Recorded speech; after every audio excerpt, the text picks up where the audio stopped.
Hello and welcome back to Beyond the Ball. I am Colly. I'm joined this week by Big Paddy. Paddy, what's happening? All right, that's a crack. Nearly into a final. Come on. Oh, it's disgusting behaviour already. Not even 2 seconds. I tell you, 3 seconds into it and you're already fucking gloating Wow, about back, baby. Wow, back. Paddy, we're going to look at the results from the cup games during the week. Unfortunately, Chelsea aren't in any cups, so unless I have plenty to talk about. You're all right. Yeah, so I'm sure we'll be listening to you for 90% of this podcast.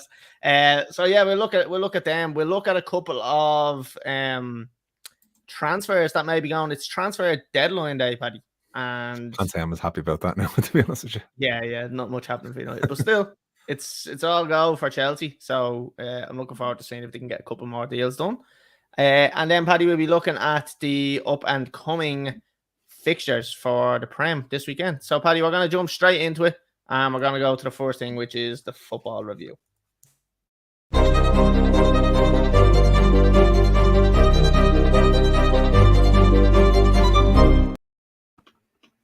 Right, Paddy, you can see it on the screen.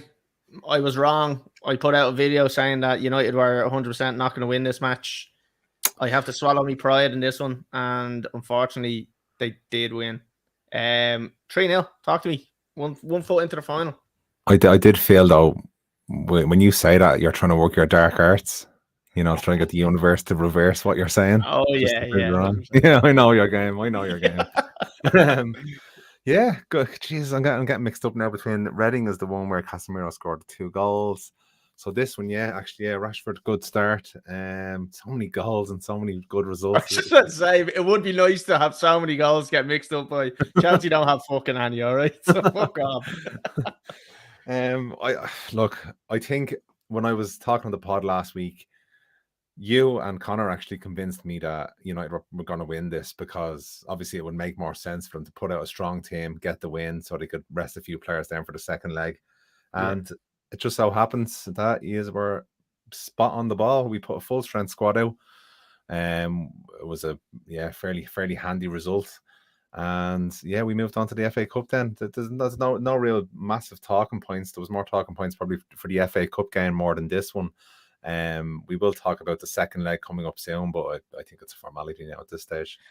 Yeah, and I think just when we had put it down and when you were kind of listening to us when we were saying it last week, it did make more sense that he would put out a strengthened team against Forest, didn't it? Like that, it was just it's a better chance of winning a cup, getting into a final. Like, so why not? Why play a weakened team? Like, we went 2 legs for this. Is fucking ridiculous. It's fucking stupid. It's absolutely. I think it defines it defeats the purpose of it being a cup. Having 2 legs in the semi-final. Play it like I can even understand the fact they do it in Wembley and stuff like that. I don't mind that. Like, to be honest with you, I think the only match that should be in Wembley is the final. So I don't think I know we're obviously doing semi-finals here at home and away, but I think semi-final, look at a draw. You get your home draw, then that's the beauty of the cup. If you're Forest and you get a home draw against Manchester United and it's 1 game, anything can happen in 1 game. Over 2 legs, you kind of have a bit more. There's a bit more class has to show through, and obviously United are going to have far more class than Forest. So I think it takes away a bit of the beauty of the FA Cup or the EFL Cup, I suppose we're going to call it. It does. And it's like it doesn't have much weight as it is really as a cup. I think most of the teams see it as more of a hindrance than anything else. I think a team like United now, obviously not having won a trophy in 6-7 years, will look at that as a stepping stone, something to work on, something to build on.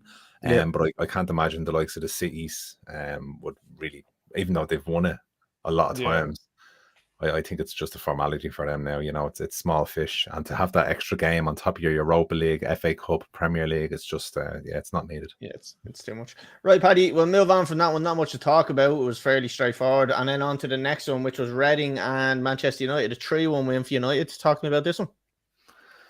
I think the main talking point for me as a United fan would have been the Andy Carroll tackle on Eriksen. And then obviously his other tackles to get him the red card in the end. You mean the Núñez tackles, don't you? Yeah, it's Núñez. Yeah, it's fucking Núñez in disguise, and it was still a better performance than what Núñez usually gives for Liverpool. And even got set off, it's fucking shocking. Heard him. But good match. Casemiro we were just saying how much we missed him there. I think if we had had him there for the Arsenal game, could have been a different result. Because he's just so experienced in, game management.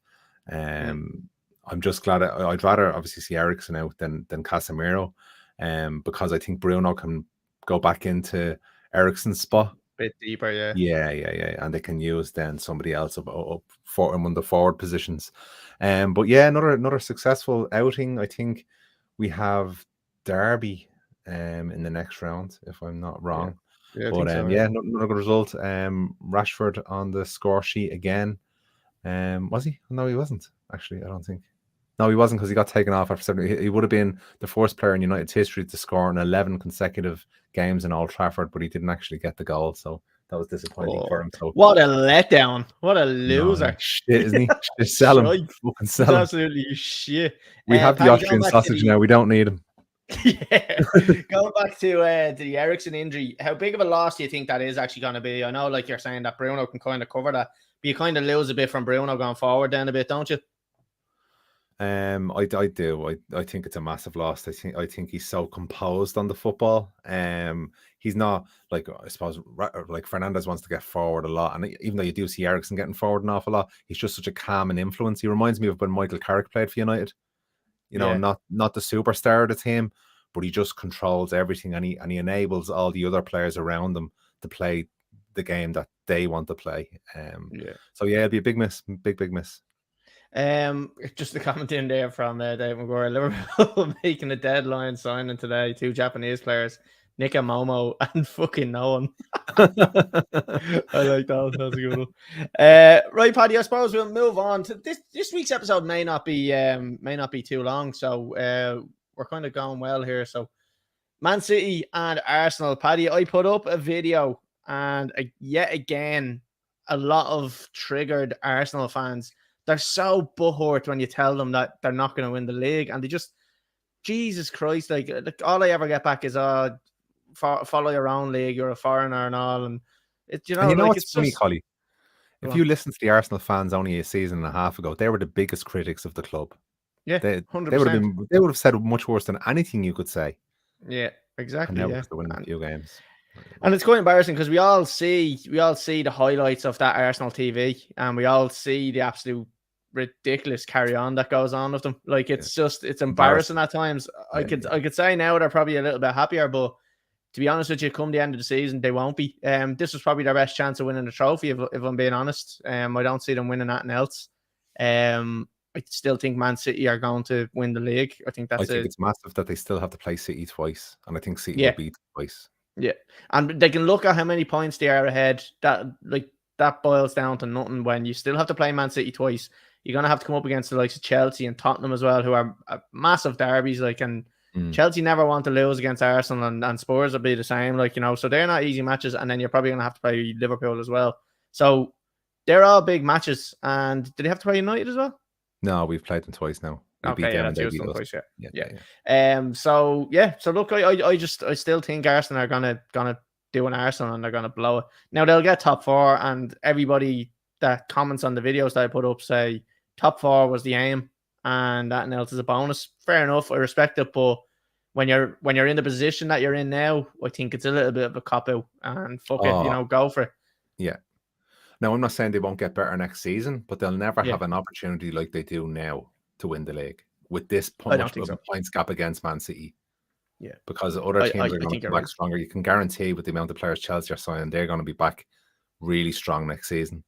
Yeah. Tottenham, I don't know. Well, maybe not Tottenham, but Liverpool will be stronger. Maybe, actually, to be honest, I'm not even too sure about Liverpool. I think it depends how they invest, isn't it, over the summer? Like that all depends on what they're willing to spend. And if they do it right. I think they had this, how would you say, a lot of luck with the group of players that they got together, because he's been trying to replace those players, and he's doing an absolute terrible job. Like if you look at the forward line now, nobody's afraid of the Liverpool forward line. But like if you look at last season, they would have won the game before they walked onto the pitch. Yeah. I think I said it last week. I don't know if I was saying it to Connor. I'm not as frightened anymore when I'm watching Liverpool going forward, because I just feel like Salah has lost a little bit. I think on the weekend there, against Brighton. He was 1-on-1 with the keeper, and he always makes that little kind of yard or two run to the left and puts it far corner. But like he was scuffing them, like, and he had an absolute sitter and he missed it. And I just don't see his confidence there anymore. It's not what it used to be. No. And then you have fucking Andy Carroll running through 1-on-1. You can bet your bottom dollar it's gonna hit the fucking corner flag before it hits the back of the net. Like, you know, he's probably the worst finisher I've ever seen in my life. Like, and I'd stand by that. Like, he's absolutely shocking. But then you can't say that like they're keeping clean sheets and they're just not scoring. Their defense is shocking as well. Their midfield, like they need strengthening all over the pitch. Yeah, big time. I just think, how does that happen after nearly winning the quadruple last year? Mane was the glue for Liverpool. Yeah, he's right. So we got a comment in there, actually. Sorry. Pull it up there. So Mane was the glue for Liverpool. Salah walleted weighed him down 400k a week to be shy. And you're not wrong there. He got his pay packet, and I suppose the eagerness to perform now has it waned a little bit after they lost everything last season. He lost his donkey, which was Mane last season, and Fabinho, the trio of them together. He lost that donkey and got another one. He got an absolute donkey up top. An absolute donkey, yeah. But the other thing is, Paddy, we seen the same thing that David's highlighting there with Aubameyang. Do you remember with Arsenal, he was on form, got his big massive pay deal, all of a sudden foot off the gas, didn't give a bollocks, ends up going abroad, doesn't give a shite. Like, so I don't think we're gonna get anywhere near as much as we're gonna get, or we've been seeing from Salah this season or next season. I think he's done, to be honest with you. Yeah, I think the only way you'll see the best form from Salah is if he moves to a Real Madrid or something like that, or Barca or something like. Yeah, I think so. So yeah, I think overall, summing that up, Arsenal gonna blow it. Man City. The problem I have now is I haven't been that impressed with Man City, but I still feel like they've got another 2 or 3 gears to go up into, where I don't think Arsenal have any more to go. Like, I think they're peaking at the moment. Like, so that's why I'm kind of saying I think City are going to win the league. I think there's going to be a lot of points dropped, and I think Manchester United, may actually get a lot closer than we think. I think they might start edging themselves into a battle here. Like, I just don't like the way this transfer window has went in terms of all the teams around us have invested well. I'm not really worried about Chelsea are too far behind now. They will come better, they will get closer. But I mean, even Arsenal, not about Newcastle, no, they didn't do that much, but they were very, very steady as it was. And I don't think there's any pressure on them really. If they get anywhere close to top 4, that's even if they've dropped out of top 4 and they got 5th or 6th. Good for them. That's an amazing season for Newcastle, considering where they were only 2 years ago. But yeah, it's right. Well, look, we'll move on from that one because well, I mean, only time will tell with the likes of Arsenal and stuff like that. So and Man City. Next one, Paddy. This will bring a smile to both our faces, and there's a noticeable absence again for Mr. Connor Little, who has somehow managed to have plans this week. Ironically, after getting spanked again by Brighton, after only getting beaten 3-0 by them last 2 weeks ago, and I believe he wasn't on the podcast after that as well. No. He's missed a lot this year, actually, now, hasn't he? He has missed a lot, yeah, and it's a bit of a coincidence, I think, that Liverpool are shy. Yeah. I don't know, a bit of a coincidence. Paddy, looking at this result, right?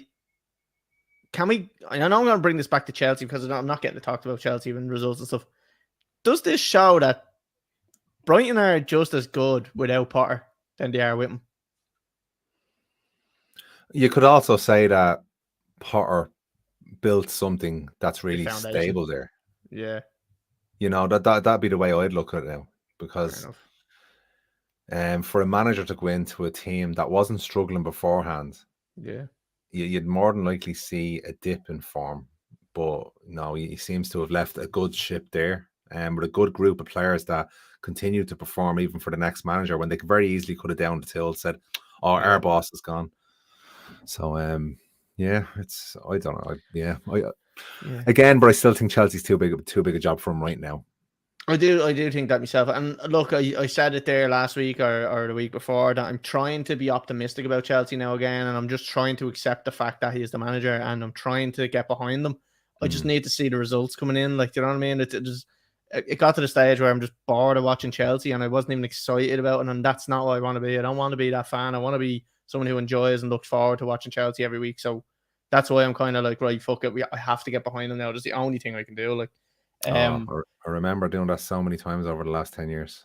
Just come on, we have to support our manager, and every other fan and every other club will be saying, "Ah, you are a joke. Your manager's shit and all." But you're like, no, I have to support them. It's painful. It's painful. Yeah, I think it'll be a long, painful journey, but sure, look, we'll see how it goes. Liverpool, Paddy, we've touched on them already. Like, you kind of touched on the fact that they've let the squad standard slip.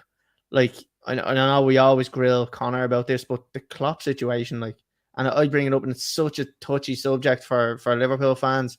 Everyone's like, oh, he's the best. What can he do? What can he do?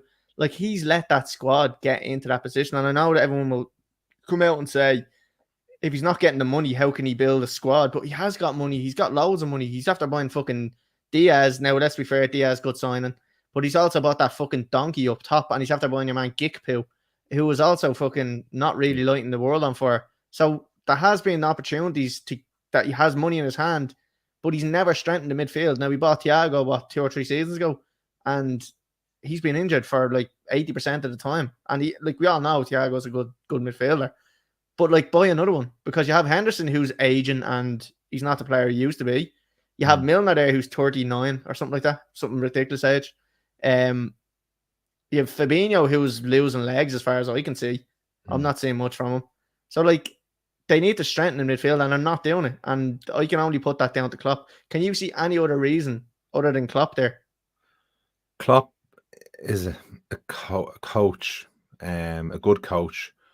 Manager, I would have serious reservations about. And this is because Liverpool, when FSG came in, they got this whiz kid of a fucking football director in, who organised a lot of their transfers over the last, say, 8 to 10 years. And he left over the last couple of seasons. He left like last season, I think it was. Yeah. Their signings have been poor. The way he works the players, and so either rehabilitation or recovery after the games, is obviously bad, because the amount of injuries they're getting to their players is shocking. And we talked about this a couple of seasons ago, I think, when Water used to be on it, and he was a physio. The players are just dropping like flies. And is he overworking them? In terms of, because they do run probably more than any other team in the league. But if you are doing that, you need a big enough squad to be able to rotate. Yeah, exactly. And that's where it all boils down to, I think, was their squad depth for me was never like when they won the league, they had an unbelievable starting 11, and maybe 1 or 2 players that could come on and do a bit. Yeah. But like, that was it. There was no like being able to rotate any of these big players. And then we saw the kind of the beginning of the crumble when Van Dijk got injured. And that was the kind of the first crack in the seam where, okay, we have a massive injury here. What are we going to do now? And Alisson then starts stepping up. But ever since that now, like, Van Dijk doesn't look like half the player that he is, that he used to be. And Alisson's making mistakes all over the place. So, like, they can't just say, and even like the likes of Trent Alexander-Arnold, he's been found out so many times. And I seen a clip of him there probably 2 weeks ago or 3 weeks ago, where he's walking back into the position, like, and the other team are literally in the 18-yard box, and he's walking outside. Yeah. It's just unforgivable for something like that. Like, and let's look at what he's actually won. Yeah. How long is he there? 7 years? 7 years. 7 years. Yeah. Look, he's done well. We're not going to lie. Like, he's won the major trophies. But the way Liverpool fans go on, and they're so loyal to him, you'd think he had. You think he won 4 years in a row? Like that. I think he was one of the best managers in history that won like 4 or 5 European Cups, a couple of Premier Leagues, and dominated the English league for a decade. And he hasn't. And I don't know any other club any of the top clubs in the Premier League that wouldn't be thinking about letting them go after this season, because this season is an absolute joke for that club. Like, I remember the Liverpool supporters at the start of the season laughing at United losing against Brighton and Brentford, and they've lost just as poorly. But Klopp is the main man. That's what I mean. Like in their eyes, Klopp can do no wrong. But like, at what stage do you start saying, okay, Klopp's he's not performing to the level that he needs to perform at. He's not getting the best out of these players. And and the worst thing about it is the excuses and the pissing and the moaning. And he used to be such a likable guy. And like, I used to love watching his interviews, and I used to be excited to see Klopp. and I used to love watching the passion on the sideline. Now I feel like when he's doing it, it's kind of put on, and it's like even in his interviews, he's like the pathetic excuses, like the grass is too long, and it's the stuff you'd say to your mates in the pub on a Sunday after getting beaten fucking 4-0 by some fucking shy team, some ragball rover team, and you come in, you say the fucking length of the grass, I couldn't even run in the grass, but like the other team were well able to run in the grass. Do you know what I mean? Like you just came up with an excuse, whatever kind of fit your own little. Whatever made you happy, nearly. Yeah, and then all the fans giving out about, or even Klopp himself whinging about, we haven't got money, we haven't got the money of the rest of them. Yeah. But they've still bought like 200 or 300 millions worth of players over the last couple of seasons. Yeah, so you can't keep going back to that.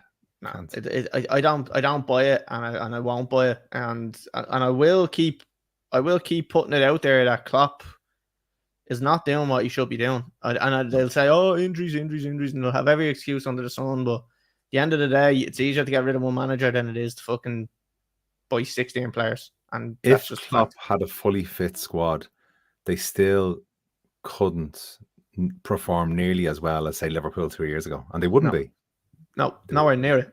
No. They wouldn't be even challenging for top 4 this season. I don't think they're getting anywhere near it, and that's just the way it is. And it's just a sad reality. Chelsea are in the same boat, but at least Chelsea are signing players and look like they have a bit of potential. Liverpool are where we are, but they're not doing that about it. And exactly, and you can just see the slide going further and further and further. Yeah, 100%. Right, Paddy, that was great, wasn't it? It's good times. That's brilliant. Like, you know, I love that. Like, they're in the shit with me, and I can't take any abuse out of Liverpool fans because they're just there with me, and I'm just fucking shaking their hand, standing beside them, and then I'm gonna be going, see you later, and I'm gonna go up there and stay there.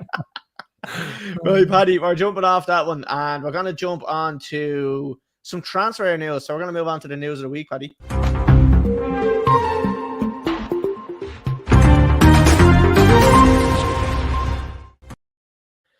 Right, Paddy, there's just a few transfers that we'll talk about. I'll start off with Chelsea, I suppose, because they've probably been some of the most active teams in the league, obviously. Oh, sorry. I had a burger before I came on, and it just keeps repeating on you. But I gave it a rating. It was an 8.7 burger. It was a very good. It was a very good burger. Very good. So was Chelsea. It what was it 40? Yeah. Right, Paddy. Chelsea outgoings. We saw Jorginho leaving Chelsea. He's been there for 5 years. He's pretty much won everything except for, I think, an FA Cup and Premier League, so not a lot really. But no, he's been a good servant for Chelsea, and he's gone to Arsenal. Now, Paddy, this for me is a weird one because Jorginho can dictate the pace of a game, and this just makes so much sense for Arsenal to sign him. He had 6 months left in his contract. They got him for 12 million.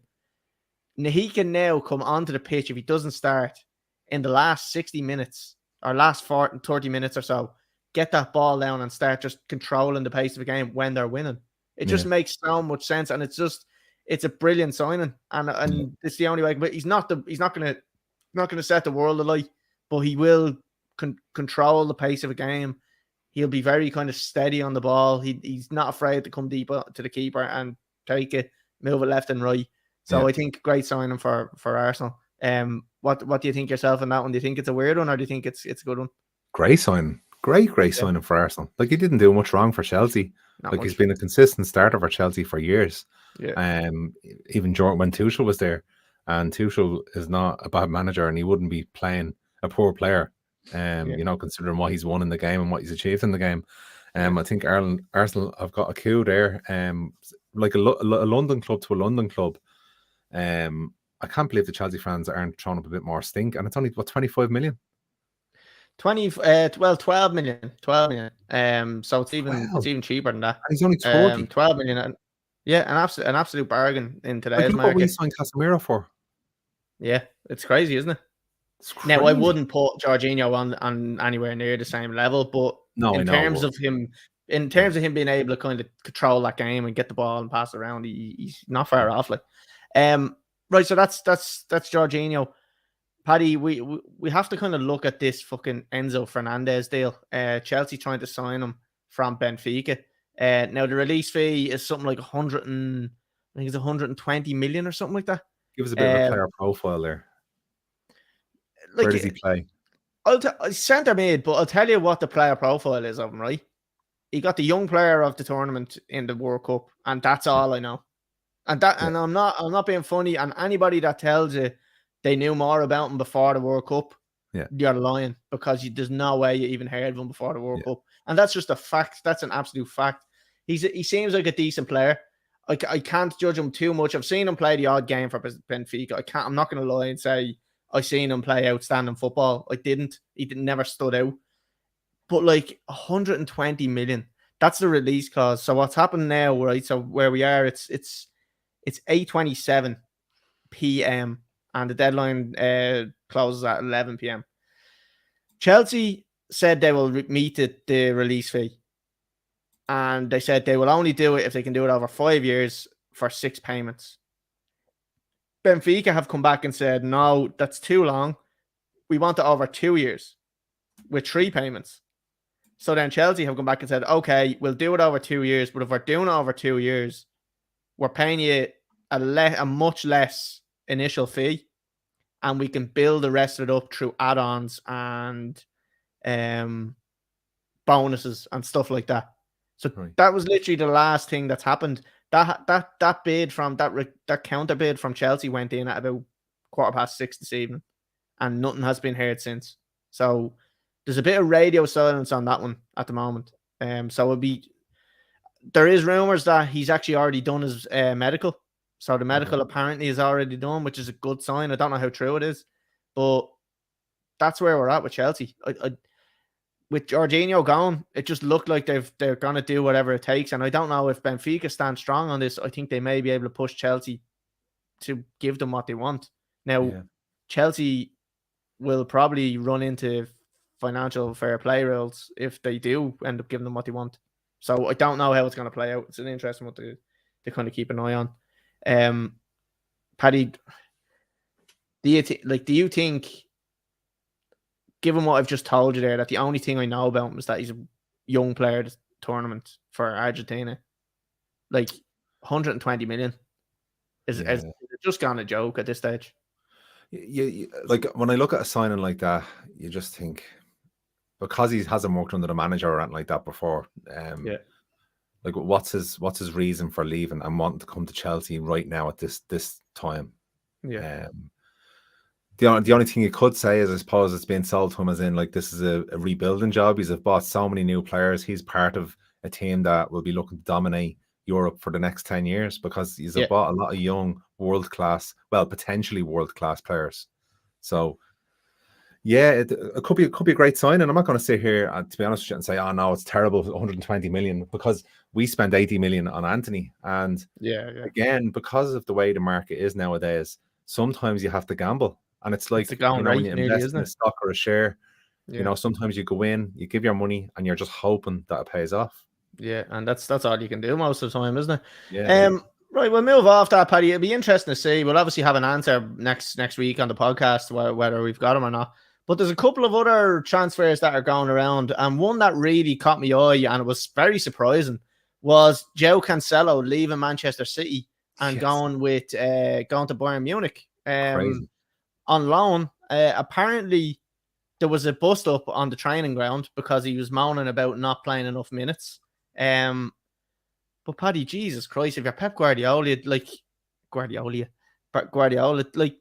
how can you let someone that produces that much go?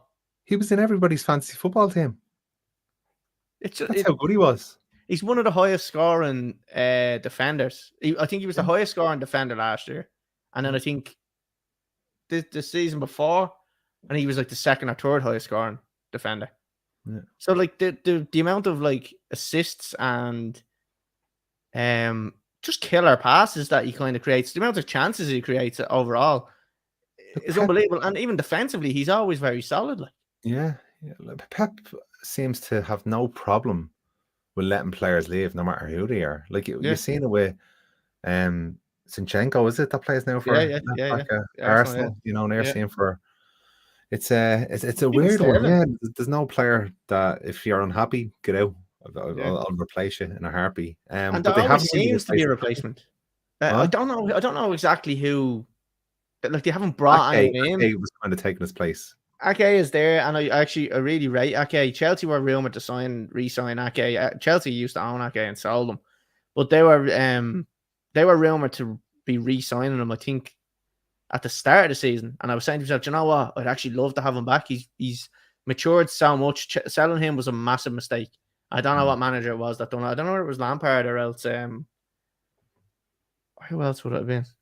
Couldn't have been Chelsea's Mourinho. turnover of players is just crazy though. It's crazy when you think when you look at the players we've sold compared to what they've turned into. A lot of them, like if you put out all the players together, you'd be challenging for the league title. Like Salah alone, Kevin De Bruyne, Cuadrado, and all. It's just it's mad. But yeah, I just think it's a crazy signing or a crazy sell to Barcelona or to Bayern Munich, and there's an option to buy at the end of it for 61 million. So the only thing is, at least 61 million, it's a good chunk, so at least they will get a good. Although, what age is he? Do you know what age is? Oh, is he 28? That 61 million for him is a steal. Yeah, I think today's so. market, like, it really is. Yeah. I'd take him all day long. Fucking right. Right, Paddy. So that was one of them. Another one that caught my eye, and it's more relevant to us because of obviously the Irish connection, but Matt Doherty going to Atletico Madrid. Now I don't know whether I don't know whether we're going from Tottenham. I don't know whether we're going to see like a similar type of thing with him and Trippier to see if like that can maybe give him this new revived career. I mean, he was doing pretty well at Spurs anyway. Like he was in and out of the team. It was a bit of rotation from Antonio Conte, but he was doing that anyway. So it'll be interesting to see how he gets on over in Spain and what kind of Diego Simeone saw on him. Like it's a bit of a strange one, that one. Simeone leaving this year as well. Yeah. It's a strange one. Very, very strange one. Yeah. Paddy, is there any transfers that stood out for you? Just one to fill a gap while you're thinking is Ziyech apparently could be on his way out to PSG for Chelsea. Oh. I personally wouldn't like to see that happening, but it's apparently very likely. But not one I would like to see. No. Anything? Yeah, I anything was else looking at this one now for United. It looks like it's going to be going through for Marcel Sabitzer. Now supposedly Chelsea were inquiring about him as well, just in case their deal for Fernandes had fell through. How true that is, I don't know. I don't know much about the player, so I'm not going to say anything about him. I could get a YouTube reel up now, probably for me, and it'd probably look good. So I wouldn't like to say anything about him. But it's a panic buy in terms of the Eriksen injury has now left him short in centre midfield, because I think you've seen against Arsenal when we put McTominay in there, we were half the squad we usually are. Now, whether this fella is an upgrade from McTominay, I do not know.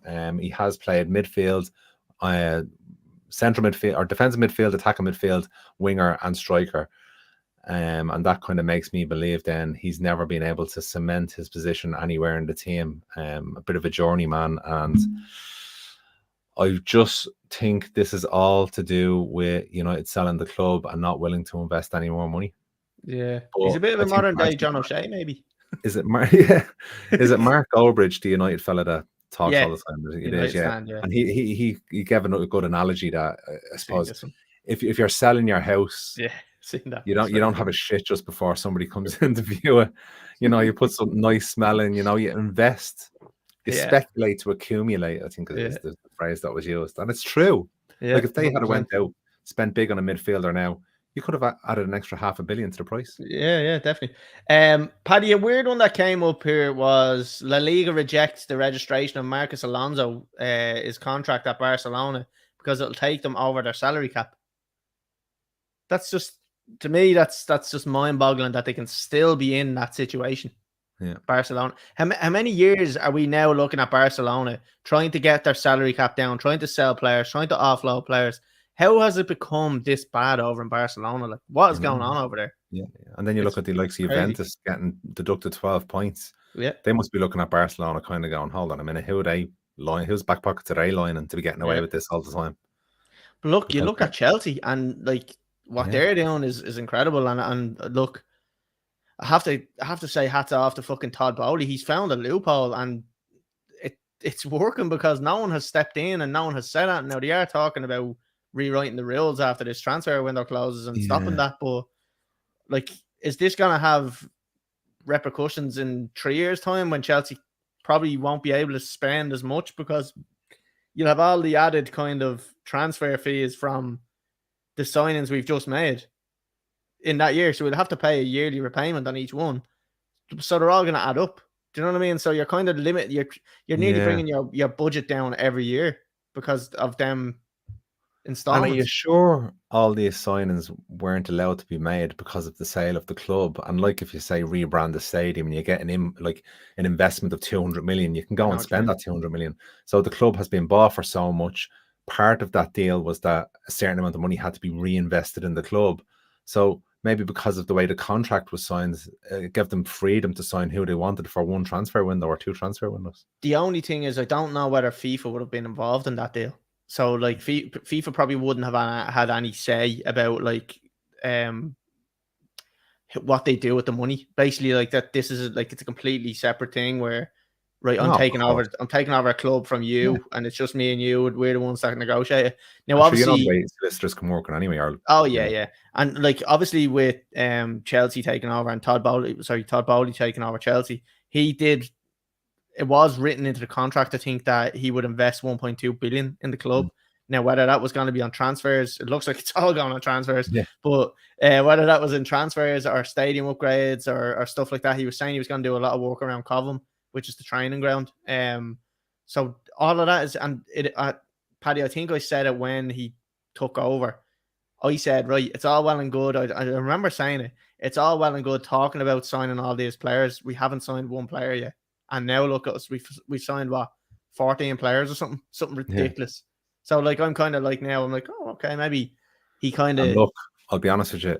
All the other fans and clubs saying, "Oh, the disgrace," or the fans saying, "Oh, you're shite," blah blah blah. If that was my club, I'd be delighted. I'd be fucking rubbing my hands. It's such an exciting time because look, this season's a write-off. Just write this season off. That's fine. But next season, yous will be fucking really good, I'd say. Really, like depending on how we finish this season, like if it's a bad finish, there may be questions asked of Potter. But if he finishes strong and we get fifth or like challenge for the top four, now we're 10 points off top four at the moment. It's not a massive thing to try come back from. Like, it's been done, I'd say. Do you see any of the top four dropping 10 points and you's not dropping any? No, like, and that's the thing. That's the problem is that we probably won't catch up as much and as quickly as we'd like to catch up. Like we might eventually claw a couple of points back over a couple of weeks, but I just think it probably is too big of a gap to be saying we're going to get top four. I did do a video on TikTok and I said Chelsea are 100% getting top four. I deleted it. I didn't post it. I probably will do it after this, to be honest with you, and put it out there just for the crack. But look, it's all shits and giggles there. I genuinely probably don't think that Chelsea are going to get top four. Paddy, I don't really have much else going on in terms of transfers that has caught my eye yet. Anyway. Yeah, no, that's it really. I think I'm fairly depressing transfer window, but good time to be a United supporter either way. So it's not too bad because we have the best manager in the world. Fuck's sake. Right, Paddy, we're jumping off that and we're going to jump on to the weekend predictions.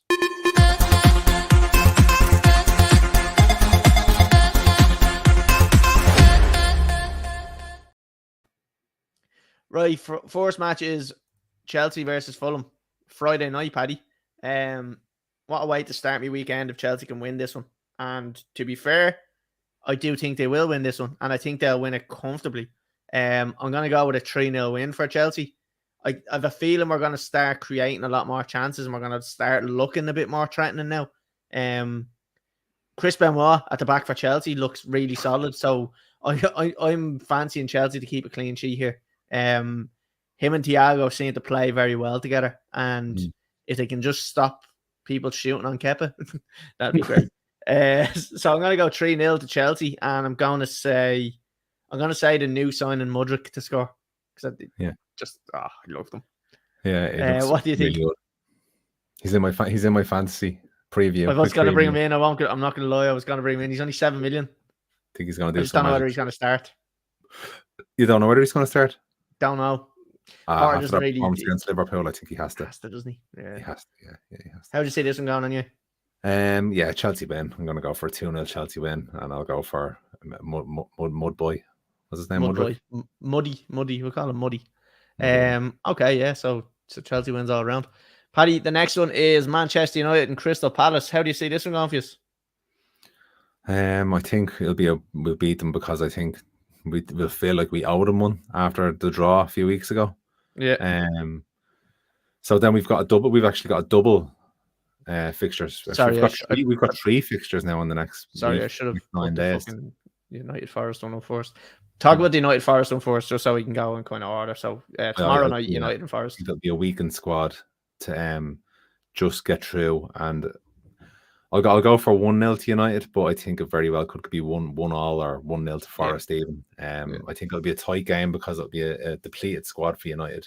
Yeah. But just a narrow either way. I'll go for 1-0 United win, and I'll go for the Austrian sausage to score.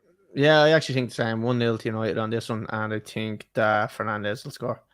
Sorry, I'm back onto United and Palace here. Yeah, I see again full strength squad, and yeah, fairly convincing win. I'm going to say 3-0, and I'm going to say Fernandes to score. All right, I'm going to go with a 2-0 win for United here. I think they should beat Palace. And I'm going to say, who am I going to say? I'm going to go with a Martinez goal. Don't think he scores many, but I think he's going to score in this game. We'll go for that one. Fuck it, why not? Next one, Paddy. And is this the last one? Yeah, this is the last one of the. United have Leeds then as part of this game week as well. All right. Well, what day is that on? I think it's on next Monday or Tuesday. I'll have to check. It is on Wednesday, next Wednesday. But it's still this game week. Well, we can talk about that. We can. Yeah, we'll be back on the pod for Tuesday, so we'll talk about that one next Tuesday. Look at you trying to get in more United time. Look at you. I was going to be my birthday that day as well, but sure I won't. Paddy, the last game of the week is Wolves versus Liverpool. How do you see this one going for a depleted Liverpool team? I think this could be the straw that breaks the camel's back. In terms of not actually being sacked, but the fans starting to really question whether he's the right man for the job anymore, because I see Wolves getting a result against Liverpool here, and I'm going to say 2-0, and I'm going to go for what's that scumbag that used to play for Chelsea? Diego Costa. How dare you? Yeah, Diego Costa. Dare you say something like that? That man is a god. Yeah. Paddy, do you know what? I think you're probably right. The brain would say 2-1 to Wolves, but you know what I'm going to say? Liverpool gonna handily win this one. It's going to be 3-0. There's going to be no bother for them winning this one. I'm going to say Salah will score 2 goals, and Darwin Núñez is going to score 1. It's going to be 3-0, and yeah, your dark arts at work again. Yeah. 3-0 easy win for Liverpool. And yeah, I don't see any other result happening here. 100% confident in that. Stick our fucking house on it. Nice. Can't wait to clip that when they get destroyed. Right, Paddy, that is pretty much all we have time for this week. It's been an interesting pod because we've a lot of fucking transfers going on and stuff. Well, you don't, but Chelsea do. So yeah, that's it. We're going to wrap it up. Paddy, thanks very much. It's been a pleasure, as always. As always, yeah. It's great. We will be back next. Go on. No, I was just going to tell all the people listening to please subscribe. Please. Again, because it's feed me and save me life. Please. Paddy has kids to feed, all right? So will you just fucking hit the subscribe button, please? Fuck's sake. Yeah, no, if you are listening on Spotify or anything like that, get over to our YouTube, TikTok, Facebook, give us a follow, like, comment, all the stuff that helps us grow, because it just means that we'll do more. Paddy, we're going to wrap it up. We'll be back next Tuesday, 8 p.m. YouTube, Facebook, Twitter. Like, follow, comment, subscribe, rate us 5 stars if you're on Spotify and Apple Podcasts. And we will see everybody next week.